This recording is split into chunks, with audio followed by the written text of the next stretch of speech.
حضرت حذیفہ رضی اللہ تعالیٰ عنہ بیان کرتے ہیں، لوگ رسول اللہ صلی اللہ علیہ وسلم سے خیر کے متعلق دریافت کیا کرتے تھے، جبکہ میں آپ سے شر کے متعلق اس اندیشے کے پیش نظر پوچھا کرتا تھا کہ وہ کہیں مجھے اپنی گرفت میں نہ لے لے۔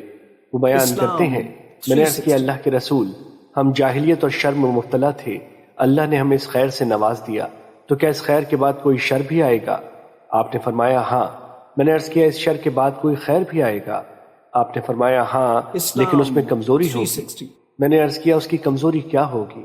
آپ نے فرمایا کچھ لوگ میری سنت اور میرے طریق کے خلاف چلیں گے، ان کی بعض باتوں کو تم اچھا سمجھو گے اور بعض کو برا۔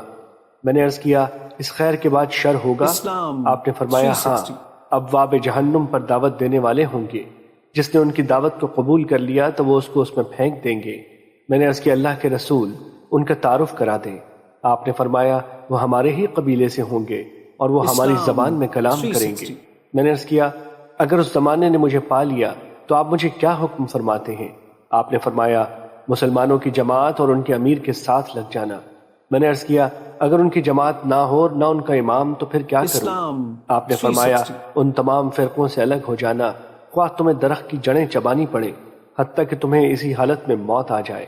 اور صحیح مسلم کی روایت میں ہے، فرمایا میرے بعد حکمران ہوں گے جو نہ تو میری ہدایت و طریق سے رہنمائی لیں گے اور نہ میری سنت کے مطابق عمل کریں گے، اور ان میں کچھ لوگ ایسے ہوں گے جن کے ڈھانچے انسانی اور دل شیطان ہوں گے۔ حذیفہ رضی اللہ تعالیٰ عنہ بیان کرتے ہیں، میں نے عرض کیا اللہ کے رسول اگر میں صورتحال دیکھوں تو میں کیا کروں؟ آپ نے فرمایا امیر کی بات سننا اور اس کی اطاعت کرنا، اگرچہ تجھے مارا جائے اور تمہارا مال لے لیا جائے، تم سنو اور اطاعت کرو۔ مشکات المصابیح حدیث نمبر 5382۔